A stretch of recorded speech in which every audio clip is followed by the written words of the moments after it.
నమస్తే ఫ్రెండ్స్. నేను మీ Shravani. Welcome back to Shravani's kitchen. ఈరోజు మన కిచెన్‌లో గొప్ప రుచిగా ఇంట్లో కామన్‌గా చేసుకునే 4 రకాల పాయసం రెసిపీస్‌ని మీతో షేర్ చేసుకోబోతున్నాను. మనలో 100కి 90% మంది స్వీట్ తినాలన్నా, పండుగ వచ్చినా, ఇంటికి సడెన్‌గా ఎవరైనా వచ్చినా, ఏ చిన్న స్పెషల్ అయినా నోరు తీపి చేసుకోవడానికి పాయసం చేసుకుంటూ ఉంటాం. కాబట్టి ఇంట్లో ఉండే వాటితో చేసుకునే ఈ కమ్మనైన 4 రకాల పాయసాలను చూపించబోతున్నానండి.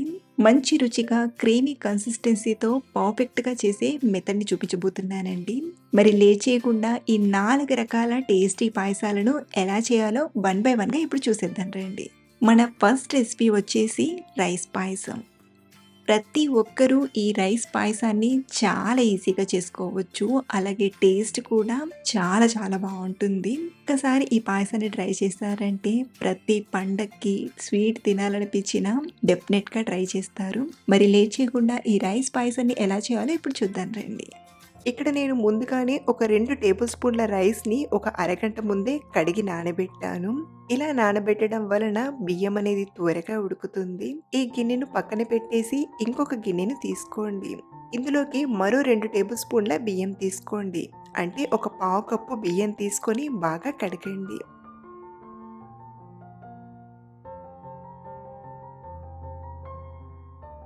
ఇలా కడిగిన ఈ బియ్యాన్ని మిక్సీ గిన్నెలోకి తీసుకుందాం. అలాగే ఇందులోనే ఒక 2, 3 జీడిపప్పు పలుకుల్ని కూడా తీసుకోండి. దీని వలన పాయసం అనేది కాస్త చిక్కగా, రుచిగా ఉంటుంది. సో ఇలా తీసుకున్న ఈ బియ్యం, జీడిపప్పుని మరీ పిండిలా మెత్తగా కాకుండా మనకు బియ్యపు రవ్వ ఎలా అయితే రవరవలా ఉంటుందో అలా గ్రైండ్ చేసి తీసుకోండి. ఇక్కడ నేను కొంచెం నీళ్ళని వేసి చూడండి ఇలా రవరవలా గ్రైండ్ చేసి తీసుకున్నాను. మనకు మరీ మెత్తగా గ్రైండ్ చేయాల్సిన అవసరం లేదు.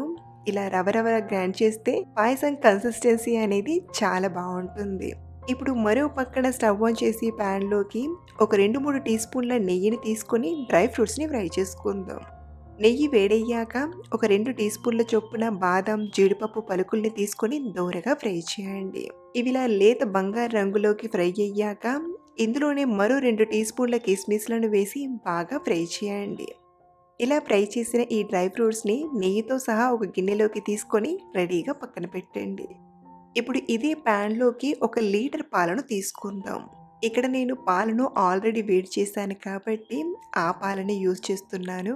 మీరు కావాలంటే వేడి చేయని ప్యాకెట్ పాలనైనా లేదా గేదె పాలనైనా తీసుకోవచ్చు. మొత్తానికి ఇక్కడ నేను 1 లీటర్ వరకు పాలను తీసుకొని మళ్ళీ ఈ పాలను కాస్త వేడి చేస్తున్నాను. పాలు ఎప్పుడైతే ఇలా వేడవుతాయో అప్పుడు ఇందులోకి మనం నానబెట్టిన బియ్యం తీసుకుందాం. ఇలా మనం బియ్యాన్ని నానబెట్టి వేయడం వలన త్వరగా ఉడికి మనకు పాయసం అనేది తొందరగా రెడీ అవుతుంది. అలాగే ఇందులోనే మనం గ్రైండ్ చేసిన బియ్యపు రవ్వను కూడా తీసుకొని బాగా కలపండి. ఇక్కడ మనం వేడి పాలల్లో బియ్యపు రవ్వను తీసుకున్నాం కాబట్టి వెంటనే ఇలా బాగా కలపండి. మీరు కాసేపు అలాగే వదిలేస్తే బియ్యపు రవ్వ అనేది ముద్ద కడుతుంది. సో ఇలా ఒకసారి బాగా కలిపాక మనం యాడ్ చేసిన బియ్యం అలాగే బియ్యపు రవ్వ అనేది బాగా ఉడికేటంత వరకు మంటను మీడియం ఫ్లేమ్లో పెట్టి ఉడికించండి. మనం ఈ పాయసం చేసేటప్పుడు బియ్యం అనేది అడుగు పడుతుంది కాబట్టి ఇలా మధ్య మధ్యలో కలుపుతూ బాగా ఉడికించండి. మనకు ఈ బియ్యం ఉడికేసరికి ఒక 10-15 నిమిషాల టైం పడుతుందండి. ఇలా మధ్య మధ్యలో కలుపుతూ చుట్టూ మీగడ పేరుకున్నది పాలల్లోకి అనుకుంటూ బాగా ఉడికించండి. ఒక 10 నిమిషాల తర్వాత బియ్యపు గింజ ఉడికిందో లేదో ఇలా మనం చేతిలోకి తీసుకొని నొక్కి చూస్తే చూడండి కొంచెం పలుగ్గా ఉంది. అంటే ఇంకొంచెం ఉడకాలన్నమాట. మరో 5-6 నిమిషాలు ఉడికించాక చూస్తే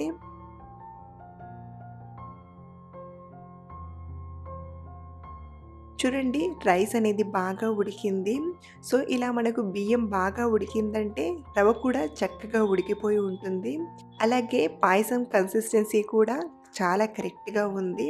మరీ చిక్కగా లేదు, మరీ పల్చగా లేదు. రైస్ పాయసం కోసం పాయసం అనేది ఇంతకంటే పల్చగా ఉంటే అంత బాగా అనిపించదు. సో ఇలా ఉడికించిన ఈ రైస్ పాయసాన్ని పక్కకు పెట్టి ఇంకొక గిన్నెను తీసుకోండి. ఇందులోకి ఒక అరకప్పు చక్కెరను తీసుకొని కొంచెం నీళ్ళను తీసుకొని క్యారమల్లా ప్రిపేర్ చేసుకుందాం. మనం ఎక్కువగా కలపకుండా ఇలా ఒకసారి స్ప్రెడ్ చేసి చక్కెర అనేది పూర్తిగా కరిగిపోయేంత వరకు కరిగించండి.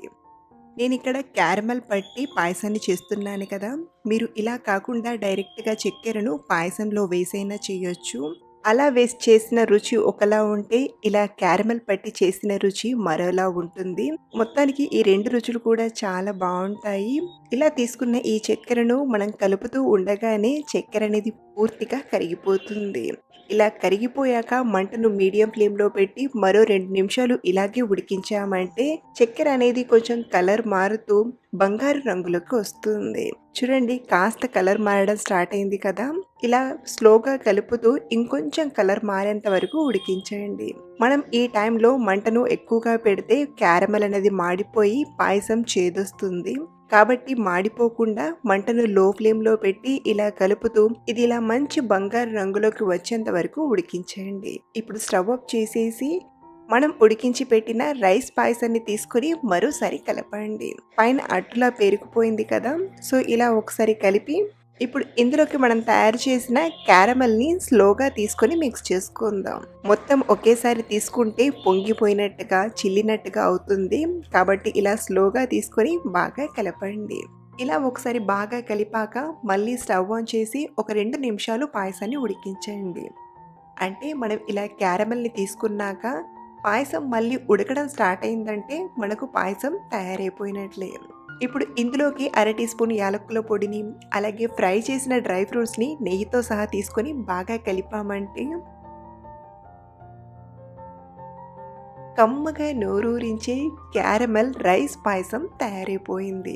ఇలా చేసిన ఈ పాయసాన్ని మనం దేవునికి నైవేద్యంగా అయినా లేదా స్పెషల్ అకేషన్స్ అప్పుడైనా స్వీట్ తినాలనిపించినప్పుడైనా సందర్భం ఏదైనా కమ్మగా నోరూరిస్తుంది. మీరు కూడా ఇంట్లో అవైలబుల్ ఇంగ్రీడియంట్స్తో ఇలా సింపుల్గా పాయసాన్ని ట్రై చేసి ఇంట్లో వాళ్ళకి సర్వ్ చేయండి. డెఫినెట్గా ఇంట్లో వాళ్ళందరూ కూడా ఈ పాయసం రుచిని చాలా బాగా ఎంజాయ్ చేస్తారు. మన సెకండ్ రెసిపీ వచ్చేసి సేమియా పాయసం. నేను చూపించిన ఈ సేమియా పాయసాన్ని ఎందరో మంది ట్రై చేసి చాలా మంచి మంచి ఫీడ్‌బ్యాక్స్ ఇచ్చారండి. మీరు కూడా సేమియా పాయసాన్ని పర్ఫెక్ట్‌గా చేయాలంటే ఓసారి ఈ వీడియో చూడాల్సిందే. మరి సేమియా పాయసం ప్రాసెస్‌ని ఇప్పుడు చూపిస్తాను రండి. ముందుగా ఒక గిన్నెలోకి 3 కప్పుల వరకు వాటర్‌ని తీసుకుందాం. మనం ఏ కప్పుతో అయితే సేమియాలను తీసుకుంటామో అదే కప్పుతో ఒక 3 కప్పుల వాటర్‌ని తీసుకొని వేడి చేయడానికి పెట్టండి. ఈ వాటర్ వేడయ్యేలోపు మరో పక్కన కడాయిలోకి 2 టేబుల్ స్పూన్ల నెయ్యిని తీసుకొని వేడి చేయండి.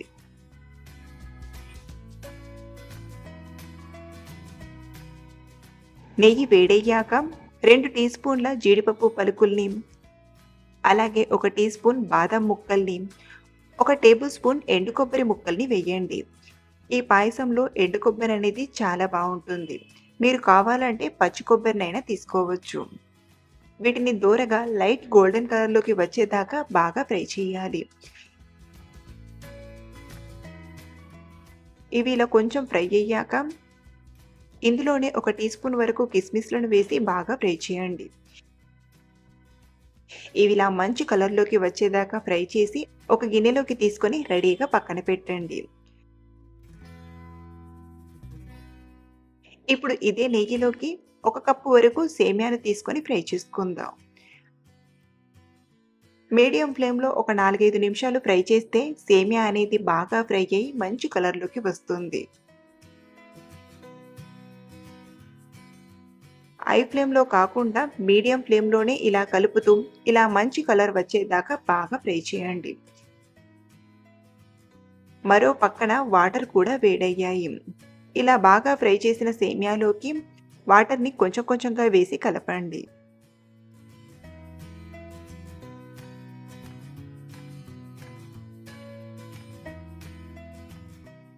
సేమియా ముద్దలేమీ లేకుండా ఇలా బాగా కలిపాక సేమియాను ఉడికించాలి. సేమియా ఉడికేలోపు మరో పక్కన ఇదే గిన్నెలోకి అర లీటర్ వరకు పాలను తీసుకొని మరో పక్కన వేడి చేయడానికి పెట్టండి. చూడండి సేమియా కూడా ఉడకడం స్టార్ట్ అయ్యింది. సేమియా అనేది ఒక 5, 6 నిమిషాల్లోనే సాఫ్ట్‌గా ఉడుకుతుంది. మరో పక్కన పాలు కూడా వేడయ్యాయి. పాలు వేడయ్యాక స్టవ్ ఆఫ్ చేసేసి పాల గిన్నెను రెడీగా పక్కన పెట్టుకోండి. ఇప్పుడు సేమియా ఉడికిందో లేదో చూద్దాం.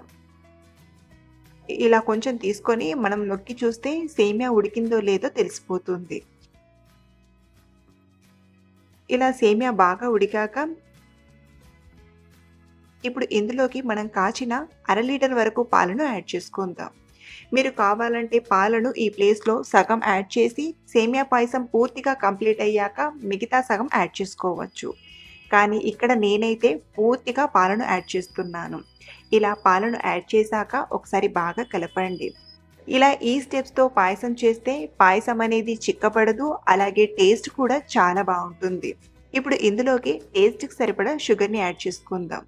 షుగర్ వచ్చేసి అరకప్పు వరకు పంచదారను వేయండి. మనం చేసే ఈ క్వాంటిటీకి అయితే అరకప్పు పంచదార అనేది కరెక్ట్‌గా సరిపోతుంది. సుమారు 100 గ్రామ్స్ వరకు పంచదారను వేశాను. ఇలా పంచదార వేశాక ఒక 3 నిమిషాలు ఉడికించండి. అంటే షుగర్ మెల్ట్ అయ్యి ఇలా ఒక 3-4 పొంగులు వచ్చేదాకా ఉడికిస్తే సరిపోతుంది. చూడండి, కన్సిస్టెన్సీ అనేది కొంచెం పలచగా అనిపిస్తుంది కదా! ఇది కొంచెం గోరువెచ్చగా అయ్యాక కన్సిస్టెన్సీ అనేది పర్ఫెక్ట్‌గా సెట్ అవుతుంది. ఇప్పుడు ఇందులోకి 1/2 టీ స్పూన్ యాలకుల పొడిని, అలాగే మనం ఫ్రై చేసి పెట్టిన డ్రై ఫ్రూట్స్‌ని వేసి మిక్స్ చేయండి. ఇప్పుడు స్టవ్ ఆఫ్ చేసేసి మూత పెట్టి ఒక 10 నిమిషాలు రెస్ట్ ఇద్దాం. ఈ పాయసం అనేది వేడి మీద మీకు కన్సిస్టెన్సీ అనేది తెలియడం లేదు కానీ గోరువెచ్చగా అయ్యాక చూస్తే కన్సిస్టెన్సీ అనేది పర్ఫెక్ట్‌గా తెలుస్తుంది. 10 నిమిషాల తర్వాత చూస్తే పర్ఫెక్ట్ టెక్స్చర్‌తో వచ్చింది. క్యాటరింగ్‌లో అయినా హోటల్స్‌లో చేసేవాళ్ళైనా పాయసం చిక్కబడకుండా ఇంచుమించు ఇలాగే చేస్తారు. అంతే, ఇప్పుడు సర్వ్ చేసుకొని తినేయడమే. మీకు సేమియా పాయసం చిక్కబడకుండా కమ్మగా చేయాలి అంటే ఈ స్టైల్‌లో ఓసారి ట్రై చేసి టేస్ట్‌ని ఎంజాయ్ చేయండి. మన థర్డ్ రెసిపీ వచ్చేసి పూల్ మక్కన పాయసం. సగ్గుబియ్యం కాంబినేషన్‌తో చూపిస్తున్నానండి. హెల్తీగా చాలా టేస్టీగా ఉంటుంది. ముందుగా ఈ పాయసం చేయడానికి సగ్గుబియ్యం నానబెట్టాలి. చిన్న సైజ్ సగ్గుబియ్యం కాకుండా ఇలా పెద్దగా ఉండే సగ్గుబియ్యాన్ని ఒక అరకప్పు వరకు తీసుకొని 1-2 గంటలు నానబెట్టండి. ఇక్కడ నేను ముందుగానే అంటే ఒక 2 గంటల ముందుగానే అరకప్పు సగ్గుబియ్యం తీసుకొని బాగా నానబెట్టాను. చూడండి, చక్కగా నానిపోయాయి కదా! ఇలా మనం సగ్గుబియ్యాన్ని ముందే నానబెట్టి రెడీగా పెట్టుకుంటే పాయసం చేయడానికి పెద్దగా టైం పట్టదు. ఒక 10-15 నిమిషాల్లోనే పాయసాన్ని చేసేయచ్చన్నమాట. అయితే పాయసం చేయడానికి ముందుగా బెల్లాన్ని కరిగించి తీసుకుందాం. ఒక గిన్నెలోకి అరకప్పు తురిమిన బెల్లం తీసుకొని ఇందులోనే ఒక పావు కప్పు వరకు నీళ్లను తీసుకొని బెల్లాన్ని కరిగించండి. ఇలా మనం ముందుగానే బెల్లాన్ని కరిగించి ఆ తర్వాత పాయసంలో కలపడం వలన పాలనేవి విరిగిపోకుండా చాలా ఈజీగా చేసుకోవచ్చు. చూడండి, బెల్లం ఇలా పూర్తిగా కరిగిపోయాక 1 నిమిషం పాటు పాకాన్ని మరిగించండి. మరి మనం పాకం పట్టాల్సిన అవసరం లేదు. ఇలా కొంచెం సేపు మరిగించడం వలన మనం పాయసంలో వేశాక మళ్ళీ వేడి చేయాల్సిన అవసరం ఉండదు. కాబట్టి బెల్లం కరిగిపోయాక ఇలా 1 నిమిషం పాటు మరిగించి రెడీగా పక్కనుంచండి. ఇప్పుడు పాయసం వండడానికి కడాయిని కానీ లేదా గిన్నెని కానీ తీసుకొని 1 టీ స్పూన్ నెయ్యిని తీసుకోండి. నెయ్యి వేడెక్కాక ఇందులోకి 1 కప్పు వరకు పూల్ మక్కనాను తీసుకొని ఫ్రై చేసుకుందాం. వీటిని తామర గింజల నుండి తీస్తారు. ఇవి హెల్త్‌కి చాలా మంచిది. డయాబెటీస్ ఉన్నవారికైనా, బరువు తగ్గాలనుకునే వారికైనా, హార్మోనల్ ఇంబాలెన్స్ ఉన్నవారైనా, హార్ట్ హెల్త్‌కైనా, డైజెస్టివ్ సిస్టమ్‌కైనా వీటిని తినడం వలన చాలా మంచి హెల్త్ బెనిఫిట్స్ ఉంటాయి. సో వీటిని ఇలా కలుపుతూ ఒక 3-4 నిమిషాలు బాగా ఫ్రై చేసి ఒక గిన్నెలోకి తీసుకొని పక్కనుంచేయండి. ఇప్పుడు ఇదే కడాయిలోకి 3.5 కప్పుల వరకు పాలను తీసుకోండి. అంటే 750 ml వరకు పాలను తీసుకోండి. లేదా మీరు తీసుకునే కప్పు కొలతతో ఒక 3.5-4 కప్పుల పాలు తీసుకొని చేసినా కరెక్ట్‌గా సరిపోతుంది. ఇప్పుడు ఈ పాలు పొంగు వచ్చేంత వరకు మరిగించుకుందాం. మనం ఈ పాయసం కోసం ప్యాకెట్ పాలనైనా లేదా గేదె పాలనైనా, మంచి టేస్ట్ కోసం ఫుల్ ఫ్యాట్ పాలనైనా వాడొచ్చు. చూడండి, పాలు ఇలా మరగడం స్టార్ట్ అయ్యాక ఇప్పుడు ఇందులోకి మనం నానబెట్టిన సగ్గుబియ్యంలోని నీళ్ళన్నీ వంపేసి సగ్గుబియ్యాన్ని మాత్రమే తీసుకొని బాగా కలపండి. మనం ఇక్కడ సగ్గుబియ్యాన్ని 2 గంటల సేపు నానబెట్టాం కాబట్టి ఇవి త్వరగా ఉడుకుతాయి.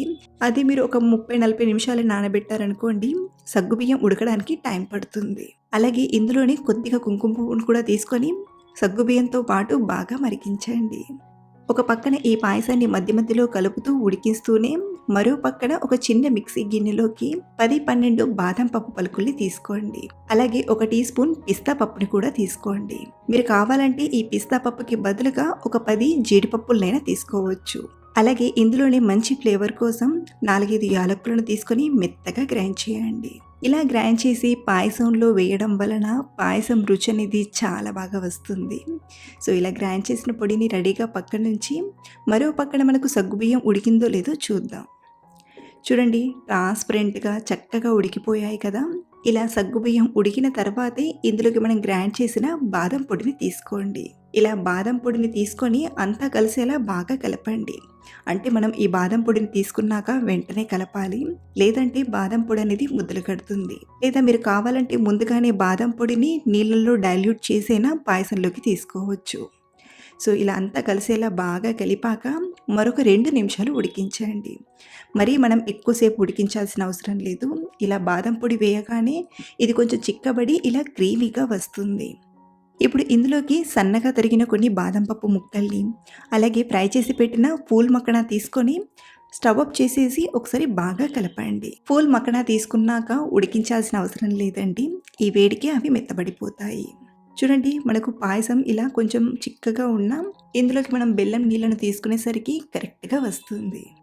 ఇది కాస్త చల్లారాక పక్కకు తీసుకొని ఇప్పుడు ఇందులోకి బెల్లం సిరప్ని తీసుకుందాం. ఇలా వడగట్టి తీసుకున్నామంటే బెల్లంలో ఏమైనా నారలు తొనకలు ఉంటే అవి ఈజీగా సెపరేట్ అవుతాయి. సో ఇలా కంప్లీట్గా బెల్లం నీళ్ళను తీసుకొని ఒకసారి బాగా కలపండి. మీరు బెల్లంకి బదులుగా చక్కెరతో చేయాలంటే మనం బాదం పొడిని తీసుకున్నాం కదా, అదే టైంలో ఒక అరకప్పు వరకు చక్కెరను తీసుకొని చేసినా సరిపోతుంది. ఒకసారి బాగా కలిపామంటే చూడండి, మంచి కలర్తో క్రీమీగా మనకు పాయసం రెడీ అయిపోయింది. మీకు ఈ పాయసాన్ని ఇక్కడ చూపించిన దానికంటే ఇంకా పల్చగా తినాలనుకుంటే మనం 4 కప్పుల పాలను తీసుకున్నాం కదా, మీరు ఎక్స్ట్రాగా 1 కప్పు పాలను కానీ లేదా నీళ్ళను తీసుకునైనా చేయొచ్చు. మీరు కూడా తేలిగ్గా చేసుకునే ఈ టేస్టీ పాయసాన్ని తప్పకుండా ట్రై చేయండి. మన 4th రెసిపీ వచ్చేసి అటుకుల పాయసాన్ని ఎలా చేయాలో హెల్దీ వేలో చూపించబోతున్నాను. సో ఈ పాయసం హెల్దీగానే కాదు, చాలా సింపుల్గా చేసుకోవచ్చు. తక్కువ టైంలోనే తక్కువ ఇంగ్రీడియంట్స్తోనే మంచి రుచిగా పాయసం రెడీ అయిపోతుంది. డెఫినెట్గా ట్రై చేయండి, ఈ టేస్ట్ మీ అందరికీ తప్పకుండా నచ్చుతుంది. మరి లేట్ చేయకుండా ఈ కమ్మనైన అటుకుల పాయసాన్ని ఎలా చేయాలో ఇప్పుడు చూద్దాం రండి. ముందుగా స్టవ్ ఆన్ చేసి ప్యాన్లోకి ఒక అరకప్పు బెల్లం తీసుకోండి. ఇందులోనే ఒక పావు కప్పు నీళ్ళను తీసుకొని బెల్లం కరిగేంత వరకు కలుపుతూ కరిగించండి. బెల్లం ఇలా పూర్తిగా కరిగిపోయాక మనకు పాకం పట్టాల్సిన అవసరం లేదు. 1-2 నిమిషాలు ఇలా మరిగించి ఇప్పుడు స్టవ్ ఆఫ్ చేసేసి ఈ బెల్లం పాకాన్ని రెడీగా పక్కన ఉంచండి. ఇప్పుడు మరొక గిన్నెలోకి అరకప్పు పాలను తీసుకుందాం. ఇక్కడ నేను ఈ పాయసాన్ని కంప్లీట్గా పాలతో ప్రిపేర్ చేస్తున్నానండి. అందరికీ అన్ని విధాలుగా వీలు కాదు కాబట్టి మీరు కావాలంటే 2 కప్పుల పాలని 1 కప్పు నీళ్ళను తీసుకునైనా చేయొచ్చు, లేదా ఇలా కంప్లీట్గా పాలను వాడైనా చేయొచ్చు. ఇంకా టేస్టీగా చేయాలంటే క్రీమ్ పాలను వాడి చేస్తే పాయసం ఇంకా చాలా టేస్టీగా ఉంటుంది. సో ఇప్పుడు ఈ పాలను స్టవ్ పైన పెట్టి బాగా వేడి చేయండి. ఒక పక్కన ఈ పాలను వేడి చేస్తూనే మనం ఇంకో పక్కన మిగతా ప్రాసెస్ని చూద్దాం. మరో పక్కన ప్యాన్ని తీసుకొని 1 టేబుల్ స్పూన్ నెయ్యిని తీసుకొని, నెయ్యి బాగా వేడయ్యాక ఇప్పుడు ఇందులోకి డ్రై ఫ్రూట్స్ని తీసుకొని ఫ్రై చేసుకుందాం. 1-2 టేబుల్ స్పూన్ల చొప్పున బాదం పప్పు, జీడిపప్పు పలుకుల్ని, అలాగే కిస్మిస్లను, బ్లాక్ కిస్మిస్లను తీసుకొని ఫ్రై చేస్తున్నాను. మీ దగ్గర ఇవన్నీ అవైలబుల్లో లేకపోతే ఇంట్లో ఉండే కాజు, బాదంనైనా తీసుకొని ఇలా బాగా ఫ్రై చేసి ఒక గిన్నెలోకి తీసుకొని పక్కన ఉంచండి. ఇప్పుడు ఇదే నెయ్యిలోకి 1 కప్పు అటుకులను తీసుకోండి. మనం ఏ కప్పుతో అయితే బెల్లం వాడతామో అదే కప్పు కొలతతో 1 కప్పు వరకు లావుగా ఉండే అటుకులను తీసుకొని ఇలా కలుపుతూ అటుకులు కొంచెం క్రిస్పీగా అయ్యేంత వరకు బాగా ఫ్రై చేయండి. ఒక 2-3 నిమిషాలు ఫ్రై చేసామంటే అటుకులు క్రిస్పీగా వస్తాయి. చూడండి, మరో పక్కన పాలు కూడా వేడవుతున్నాయి కదా. ఒక 2-3 నిమిషాల తర్వాత మనం అటుకును తీసుకొని ఇలా నొక్కి చూసామంటే చూడండి, ఇలా క్రిస్పీగా వస్తే సరిపోతుంది. ఇప్పుడు ఇందులోకి పక్కన వేడవుతున్న 1/2 లీటర్ పాలను తీసుకోండి. ఇలా మొత్తం పాలను తీసుకొని ఒకసారి బాగా కలిపి ఒక 3-4 నిమిషాలు మంటను మీడియం ఫ్లేమ్లో పెట్టి ఉడికించండి. అటుకులు తొందరగానే ఉడికిపోతాయండి. అటుకులు ఉడికేటంత వరకు మధ్య మధ్యలో కలుపుతూ ఉడికించండి. 3 నిమిషాల తర్వాత చూపిస్తున్నాను. చూడండి, మనం ఇలా ఒకటి తీసుకొని చూసామంటే సాఫ్ట్‌గా అయిందంటే అటుకులు చక్కగా ఉడికినట్లు. ఇలా పాయసంలోని అటుకులు ఉడికాక ఇప్పుడు ఇందులోకి మనం ఫ్రై చేసి పెట్టిన డ్రై ఫ్రూట్స్‌ని, అలాగే మంచి ఫ్లేవర్ కోసం అర టీ స్పూన్ యాలకుల పొడిని తీసుకొని ఒకసారి బాగా కలపండి. ఇలా కలిపాక మరొక నిమిషం పాటు కొంచెం చల్లారనివ్వండి. ఈ పాయసాన్ని ఇలా ఒక నిమిషం పాటు కొంచెం చల్లారనిచ్చాక ఇప్పుడు ఇందులోకి మనం ముందుగా ప్రిపేర్ చేసిన బెల్లం పాకాన్ని వడగట్టి తీసుకుందాం. ఇందులో ఏమైనా నారలు వంటివి ఉంటే వాటిని ఈజీగా ఇలా సపరేట్ చేసుకోవచ్చు. ఇలా మీరు బెల్లానికి బదులుగా చక్కెర వాడాలనుకుంటే అటుకులు బాగా ఉడికాక ఒక అరకప్పు వరకు చక్కెరను తీసుకొని మరో 2-3 నిమిషాలు ఉడికించారంటే పాయసం రెడీ అయిపోతుంది. సో ఇలా బెల్లం పాకాన్ని తీసుకొని ఒకసారి బాగా కలిపి మూత పెట్టి ఒక 2 నిమిషాలు ఇలాగే వదిలేయండి. 2 నిమిషాల తర్వాత మనం వేడి వేడిగా సర్వ్ చేయడమే. అంతే, సింపుల్ వేలో మంచి టేస్టీగా అటుకుల పాయసం ఎలా చేయాలో చూసారు కదా. ఈ రెసిపీ మీకు నచ్చితే డెఫినెట్గా ఒకసారి ఇంట్లో ట్రై చేసి చూడండి. చాలా మంచి టేస్ట్ ఉంటుంది. అలాగే ట్రై చేశాక మీకు ఎలా కుదిరిందో నాతో షేర్ చేసుకోవడం మర్చిపోవద్దు. Thanks for watching.